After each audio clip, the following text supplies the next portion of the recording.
You're listening to another ambitious entrepreneurnetwork.com podcast, the voice for entrepreneurs and small business. Now, onto the show.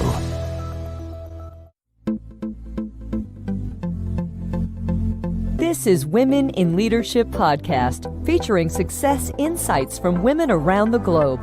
Now, over to your host, Anne-Marie Cross.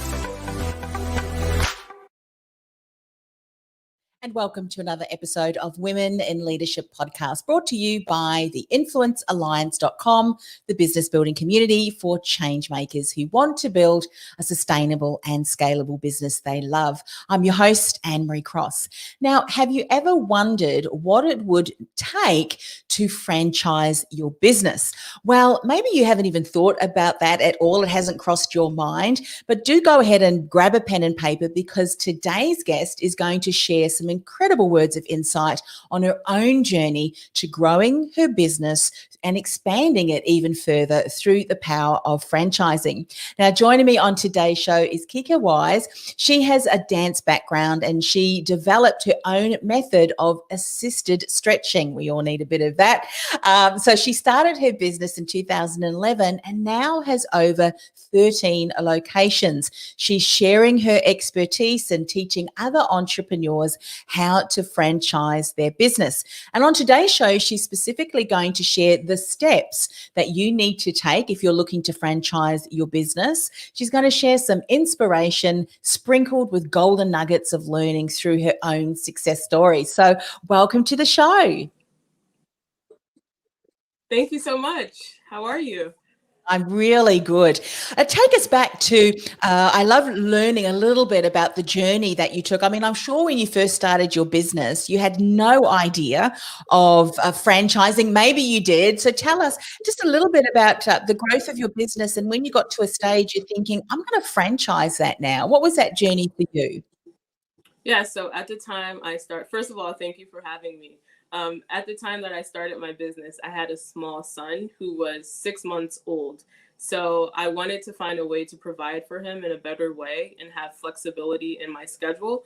So I decided to start a business. After a few years of doing the business, I realized I needed employees. So I hired my first few employees, and then I just started feeling burnt out. I felt like I was doing too much by myself. So I started to learn how to delegate and how to give those tasks to other people. I then opened a second location. And when I opened the second location, I was really burnt out. And I questioned, was there a way that I could do this modality? Could I expand without having to do it by myself? And that's when I decided to franchise. So tell us the business, because I mentioned that you've got a unique method of assisted stretching. So what was the business that you started? Was it in stretching? Was it in dance? What was that? Yep. So I used my dance training and I developed a method of one-on-one assisted stretching. So clients lie on a mat and we gently stretch out their entire bodies for them. We help take away the tension that's been trapped inside of their body for years. As a dancer, I knew how important it was to just be free and to stretch. So I knew the regular person really didn't focus on that. So I was like, let me start a business that way. And so it's all assisted stretching. It's all one-on-one in private rooms. Wow. And I mean, that's so important, even not just for dancers, but also for people who maybe, I don't know, in 2020 have been sitting in front of a computer screen, kind of hunched up. So that's fantastic. So maybe we'll get you to share some tips on that too, but we'll certainly share how people can get in touch with you or one of the 13 locations as well. So I would imagine then that what prompted you to start to even consider franchising was the fact that you were getting busier and busier. You hired a team, and so at what stage was it something that someone said about franchising? Was it a seed that was planted? How did that idea come to pass? So I actually spoke to many people about franchising, and they said, "Oh, it's a horrible idea. It's a lot of work. Your franchisees will drive you crazy, all reasons not to do it." So then I just reached out to a few people online, franchising consultants, and I asked their advice. I showed them my business model. And the first person who got back to me was actually the first person who helped me develop my franchise. And so he explained it to me. It wasn't as hard as people made it out to be. So I was able to start in that's how I realized that this is something that I can do. Yeah, I love that. And it just reminds us that don't just speak to one person and go on the feedback that you're given. That's a terrible idea. Well, you know what that saying is, and I'm paraphrasing. Just because it didn't work for them, it certainly doesn't mean that it won't work for you. So, Right. I imagine with the steps that you have, and we'll get you to share some of those. Have you found over the last number of years that as you've got these great systems in place, and it's all about systems and processes, I'm sure you'll confirm, that you've been able to open and other opportunities. So the quicker you grow now, the more rapid you're launching these franchises. Have you seen that happening? Absolutely. Because like you said, it's all about systems. So once you really create the system, modify the system, prove that the system works and see it working, it's very easy to copy. So over the years, it'll be 10 years in May. So I've learned so much. So I'm just able to open up. I know like how to staff it, what to do. And so that's the knowledge that I try to teach my franchisees so they don't make as many mistakes as I did when I first started. Yeah. What I love about what you've just said, and if there are people that are thinking, well, I don't really have any goals of franchising my business, do not click off the live stream and do not stop listening to this if you're listening to the recording. Because what you have just said, for all women who are running their own businesses or maybe even in Yes. corporate who are struggling to just systematize systems, getting things out of your head, documenting them, is important for any business, no matter whether you're going to franchise or not. What was the first process or step that you took to do that? Because it can be quite a process. However, you've just got to start. So maybe there's some insights that you now can share that you would have done differently, or things that you really knew have worked for you. What are some of those initial steps? The most important initial steps that have really worked for me are documenting every process that you go through. So when I had to hire my first staff member, I documented what type of person I was looking for, what qualifications they needed, and most importantly, what are their daily tasks and duties, and what is the purpose of their position, and how does that associate with my overall vision for the company. So every person who works in your system has a role, finding talent to match that role, and then describing in detail what they would be doing all day long while they're there, and then linking that to your vision. And that's how you're going to grow. So oftentimes I find entrepreneurs are not documenting anything. They're just hiring people, signing off paperwork, and that's it.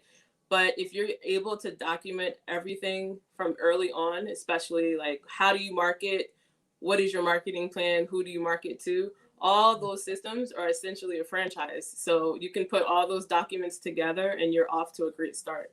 Yeah.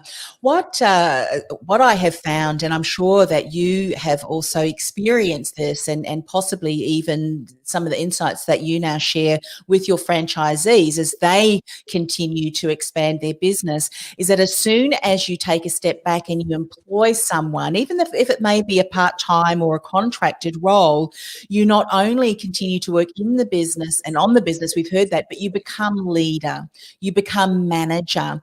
At what stage did you find that you also needed to develop some of the leadership skills, such as empowering, overseeing, nurturing team? Because it would be great to set and forget, but we're dealing with other humans, and it's a good way to give feedback or get feedback, because some of the systems I'm sure need to be tweaked and changed too over time to improve that. So what were some of the lessons that you learned when you started to have to oversee some of these team members that you're now onboarding? Yeah, so I always kept in mind what I enjoyed about being an employee and what I did just not like about being an employee. And that was pretty much the groundwork for how I was going to be a leader. I wanted to create a company that not only I loved, but that my employees loved. So I came from a base of knowledge as to how important I wanted them to feel, what I didn't like about not feeling important. And that's basically how I grew. But I always say, coming from a place of being authentic and finding a team that is easy to work with, finding people that you enjoy being around. I think that's the best thing about being an employer, is that you can actually choose who you want to hire. Yeah. And so creating a strong culture has helped me really grow into leadership and just being open to constructive criticism. That is the number one thing, because yes, I can lead. Yes, I know what I'm doing, but I don't always know what I'm doing. And I do often need help. And you have to stay open to suggestions, because those suggestions could help you build your brand. And that's the true definition of a leader, being open to listening no matter where you are in your career. Yeah. One of the posts that I saw on LinkedIn yesterday, it was talking about, what happens when your team are not empowered and driving the company culture and the vision. And I said, one of the things that I would do is ask myself, how as a leader am I contributing to my team's inability to get behind the culture? Exactly. So often we look at what others are doing and it's their issue and their fault. But I love the way that you've really said the reflection, because, when we think about the things in place, we also need to be mindful that, have I hired the right person? Because I think, and I'd love your feedback on that, when you're clear on your culture, when you're clear on the expectations, what it is that you're looking for, and you hire the right person in that right role, there's no real need for you to go and manage that person, because it's just a right fit and they love what they do, and therefore you can kind of continue to empower. But do you find that a lot of businesses struggle because they haven't taken the time to really get clear and document that and hire the right person in the right role? Is that something that you find to be true? Yes, and I also find that business owners do not trust their staff. They're unwilling to let go of some of the control that they have. Um, Yes. Being in control makes them feel like they're doing their job, but it's quite the opposite. You have to relinquish control and allow certain sectors to grow that you're not specialized in. I remember stretching people, answering the phone, taking payments all at the same time, and just wanting to email people. Like, I just want to email this person and try to get them to come in. So it's important to trust your employees so they can take over elements that you're not so good at, so that the unit can work together as a whole. So I would definitely say trust is something that everyone should really work on. We all have different issues with that. It's very hard to trust people, especially over and over, but it comes with the territory and it's something you have to do. I'd imagine too that in an area that you need to become confident and comfortable in is being able to recognize when maybe you've gone through the entire process, you've got documents to help you onboard people, but then you realize, you know what, I really do need to do something. So take us through some of the steps, and then maybe even those difficult conversations. Because once we recognize something and then going to have that conversation with that person, how do we do that in a way that is not going to burn bridges, so to speak, because it can be uncomfortable. And I know for many women, we don't want to let that person go. But it needs to be had, because that person could also be inhibiting other people within the workplace, and that could impact their performance as well. And so at what kind of triggers or things do you look out for? And then also take us, what are some of the ways to make those conversations easier, if that's the right way to put it? Love your insight. Yes, so it's very important to have a job description and an employee agreement at the time of hiring. So they're very clear as to what their role will be with your company. And the agreement is just saying, these are your hours.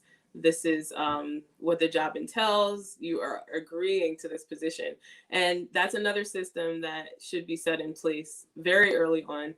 And so when you notice the employee is not meeting the different duties that are in your agreement, you have something to reference to. So that's what's very important, sticking to the facts and not just saying you're supposed to do this, but they never knew they were supposed to do it. They never agreed to it. So from the very beginning, they should be clear as to what their job is. And when you start to notice that they're maybe not doing the job or they're missing certain steps, you let them know. You provide feedback, along the way. So it's a very honest conversation. Like, listen, I've contacted you 4 times, 6 times, however many times, and you're just not sticking to what we agreed to. So unfortunately, I'm going to have to let you go. So I think when it comes from a place of like trying to help, which is giving warnings, and then just having a conversation like, you have not met these requirements, they know deep down inside, and it's less awkward because everybody's on the same page. So that would be my advice.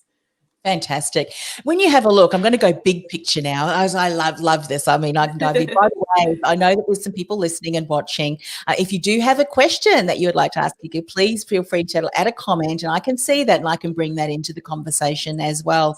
So when you think about the operational procedures, these are the job descriptions and the things from an operational point of view. What are some of the key, I'm going to call them buckets or folders, such as there's obviously staff, there's obviously, what are some of the main systems that the structures that you've put into place? And then obviously within that, there are the sub processes and so forth. But give us a big picture view of some of the things that we need to start to create, if we haven't already, to enable us to document the right steps, the right processes, if we want to then go down a path of franchising. But what we need anyway as part of business, what are some of those main systems? Yeah. So definitely job descriptions, determining who plays a role within your company and attaching job descriptions to that. That's something that's very important. So do you need a manager? Do you need 2 managers? How many staff members do you need? So you need to figure that out so you can let that information be known to the franchisee. One of the most important things when it comes to franchising is marketing plan. So you have to play around with different strategies, and whichever strategies work the best for you, those are the ones that are going to be transferred over to your franchisees. Because you have to remember, many of these people are coming in from, corporate level positions or, other things, but many of them don't have entrepreneurship backgrounds. So you're going to have to teach them how to market, how to hire. That's a very important one. How do you hire, right? So not dictating how you hire, where do you place the ads? What is the text that you use? Everyone should be using the same text because you want to attract the same type of employees. So that's huge. And that's often something that people leave out, because when you say, how do you hire? Or what do you look for? You're just like, oh, anyone looking for a job. But it's much deeper than that. So you have to dictate all of that. Yeah. And, one of the things that I just wanted to point out in the sequence, that if people have missed that, is that if you're in your business and you're wanting to franchise, one of the reasons why we spend a little bit of time in getting so clear on a hiring team for yourself before you even get to franchising, aspect. If you can't get it working for yourself, there's no way that you can franchise, because the problems that you're having in your own business are going to be the exact problems that you hand down to somebody else. So it's a great way to get it clicking over and get it working really well. Okay, so let's then talk about all right, you've got some great systems and processes in place. Obviously, the hiring is so important, operations, marketing, all of those different things.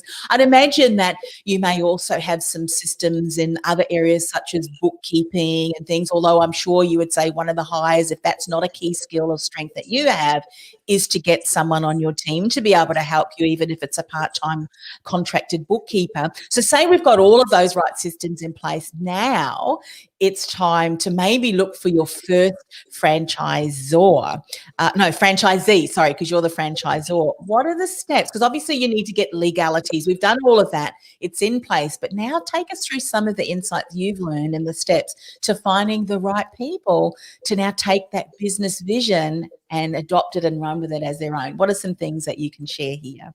Finding franchisees. So that is something that I have a lot of experience with, just because in the beginning, I didn't really know what I was looking for as far as a franchisee.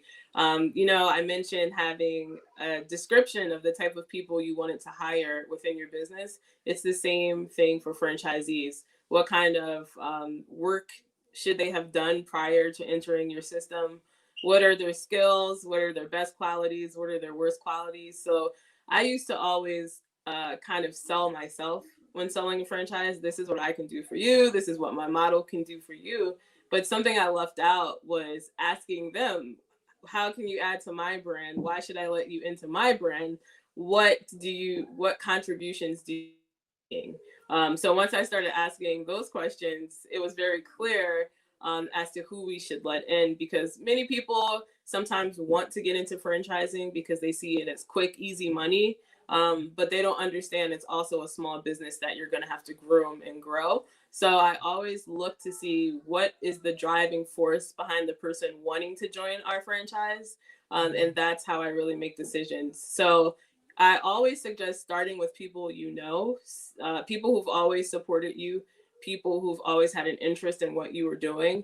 You might find someone you know who could potentially be one of your first franchisees. And that's always a great thing because you can start with someone you're already familiar with. So I recommend that.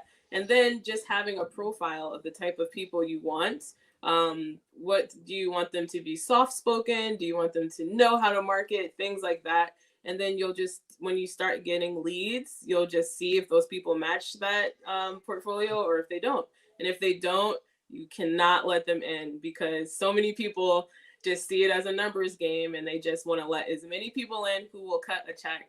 And I tell people it's like being married for 10 years to different people. So you want to be really careful about who you decide to have that type of relationship with. Absolutely. And I mean, when you think about it, you have built your reputation, your brand promise out there in the marketplace. And every single person who represents your brand is either going to represent it really well and add to that promise of value and promise of expectation or not. And I think as business owners, we know that when a client, a customer, so this is not the franchisee, but a customer of your customer, because really franchisees are your customers.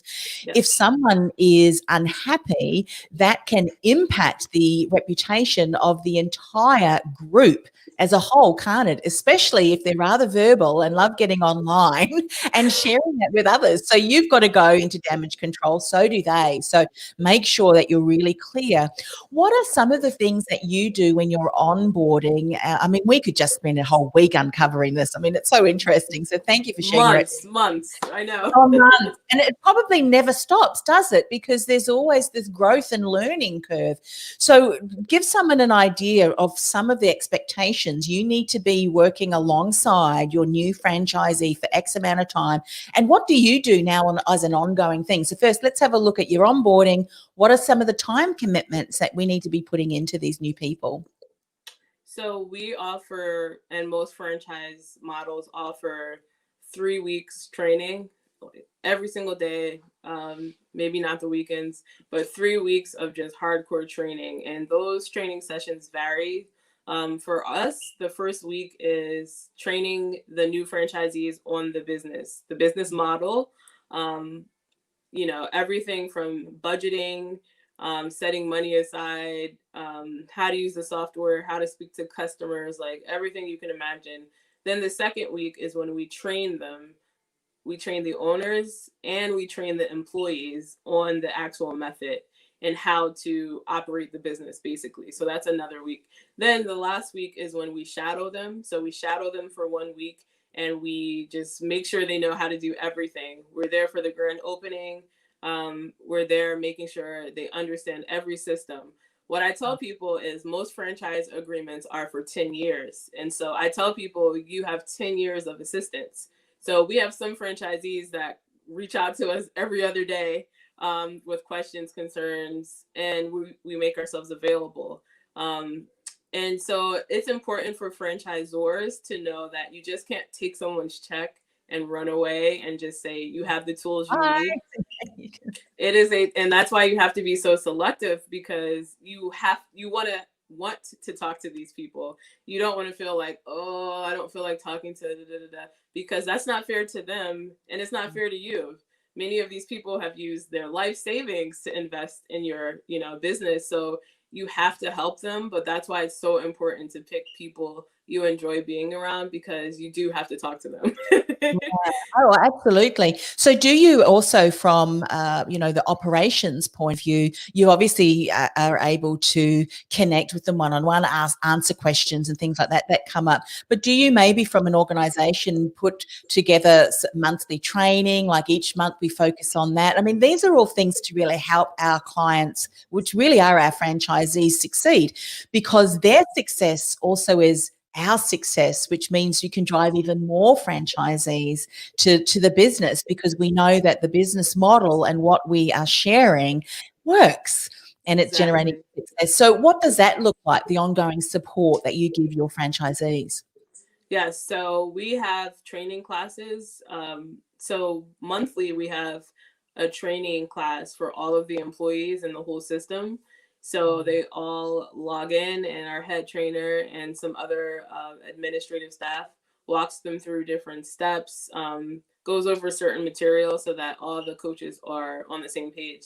And then for our franchisees, we have monthly phone calls and we discuss new happenings, old business, things that have popped up. During the pandemic, all of our locations had to close for 3 months. And so I had weekly phone calls with the franchisees. And that really helped develop my leadership, because I had to talk people off the ledge. Like, like these are new business owners and they're surviving through a pandemic. And I have to encourage them, but be honest with them and so that was fun. It helped us get really strong in the end. But then we also do quarterly trainings for the owners so that they're always up to date with what we have going on, and, really understanding how to survive in this, model. Yeah. What I love about what you've just said, and it's so true for any business, I think, we really should not ever think anything is a set and forget. We talk about agility, we talk about the ability to have resilience, and it's an ongoing thing with business, because nothing is set in concrete. And so I think you stepping up as that leader of the entire association, and all of the franchisees, not only is helpful for them, but it also models, you're a prime example. You're walking the talk of a woman in leadership, and that then in turn will filter down and how that they lead the team. And I think, often we forget that how we respond as a leader. So my last question, and then, get you to share a little bit more about the group and how people can get in contact with them, because I'm sure that now there are some people who think, I need help with my stretching. But as a leader who now oversees a huge team, I'm sure, and franchisees, what do you say or believe is so important for you to maintain yourself as the best leader that you can be, to look after yourself and health and well-being for you as that leader? What are some insights that you can share here? So definitely 2020 has taught me what I already knew, but it's now at the forefront of every thought I have. You definitely have to put yourself first. Health wise, you have to set time aside for yourself to do the things that you love to do. So when you wake up in the morning, and I fight it all the time, do not reach for your phone to check your emails. Just give yourself some time, because it's not easy. It's hard work, and you always give yourself as a leader. So you have to give back to yourself. So I definitely recommend carving out time in your schedule every day, even if it's 20 minutes, but just do something that you love to do, and just do something that does not involve anyone else. And that's really been beneficial to my mental and physical health, because I'm giving myself some of that energy back. So that's the most important thing, I feel, just giving to yourself. And you give, but don't forget to give to yourself, and just carve out that time. So important. And I think for those of us who also have family too, and someone, I can't remember whether it was something that was brought up by a guest or just, culmination of conversation. As women, we so often, we can wear many hats, many hats. And I love that you stressed the importance of putting time aside to look after oneself, because we don't realize that we are a role model even to our children. And if we don't role model, mum's busy, the door's closed, or what one woman did, my fruit bowl is empty. And when she said that, she knew the kids, leave mum alone, she needs to fill the fruit bowl. We role model that for our kids as well. You role model that for your franchisees. And so it's not selfish at all. That word is just ridiculous. We need to, for the benefit of ourselves and our team, because if we fall in a heap, then that certainly is going to impact and filter through. So tell us a little bit more about the business. Maybe people have thought, I love who she is and what she stands for. I'm interested in finding out more about potential franchise as well. Share a little bit more, name of the business, all of that stuff, website links, and how to connect with you. Yeah, so it's Kika Stretch Studios with an S. And the website is kikastretchstudios with an S.com. I'm on Instagram, Kika, Kika, I am, like AM. And you can find locations near you. You can find information about how. And if you're thinking about franchising your business model, I can definitely help you there too. So you should contact me on Instagram at Kika I am. And yeah, we're just trying to be the neighborhood source of tension relief, stress relief, and just like hubs of light and love. So definitely needed. Yeah. Now, the 13 locations, are they within primarily your area within the US? Are you also looking for people maybe internationally? Because we do have an international audience. Yes, we are looking internationally this year. We're looking to expand. We're across the country in the US, but we're looking to go to other places as well. So definitely, if you don't see Kika Stretch Studios in your neighborhood, go to our website and you can find out more information about how to get one there. Yeah. And just to one final thought on this, as business owners, particularly many of us who are working at home and even corporations, many of us have heard of people working from home. We just need to stretch a lot more. We certainly do, don't we? So it's a needed, and even stress, I think, and the uncertainty that we've all experienced over the last kind of 12 months. And even, 2021, I think, is going to be navigation of sorts. That can really cause muscle tension and so forth. So I think stretching is so very important. What would be one insight that you'd want to share with people, and then we'll finish up, around the importance of stretching? And is there something that we maybe can do at our desk just to help alleviate that? And of course, go to the website, because you need to see if who's local to be able to support you. But love a little insight on that, and we'll finish up the show. Definitely. We're all sitting more than ever. And so our posture starts to slouch, and that just weighs down your spine, causing back pain, headaches, all types of issues. So I definitely recommend that when you're sitting in a chair, you're sitting up nice and tall. It's not about pulling your shoulders back, but it's about feeling like there's a string lifting your head very tall, and then everything else will fall in line. When you feel like your shoulders are hunched up by your ears, just bring them up really high like this, and then drop them all the way down. So if you bring them up again, this is how we feel all week long, and then drop it down. And then we start to learn, our shoulders are supposed to be separated from our ears. And that exercise will help cause a lot of relief, and your spine will realign. Yeah. Love that. Thank you so much. Thank you so much for coming on the show. I just loved our conversation. It's what I love about the technology that we have to be able to tap into your expertise, and the wisdom that can only really be gained through living it, walking it. And why reinvent the wheel and go through the same mistakes when someone like Kika has done already, that we can certainly really tap into that expertise. So, thank you for your team for reaching out, for sharing your knowledge, and please get in contact with her and organize a conversation and go to the website. And thank you once again for coming on the show. Thank you so much for having me. This was so much fun. This podcast is brought to you by theinfluencealliance.com. Want to influence real change with your message by becoming known as a trusted authority in your industry while building a sustainable and scalable business you love? Find out how by accessing our free podcast series at www.theinfluencealliance.com/podcast series. That's theinfluencealliance.com/podcast series.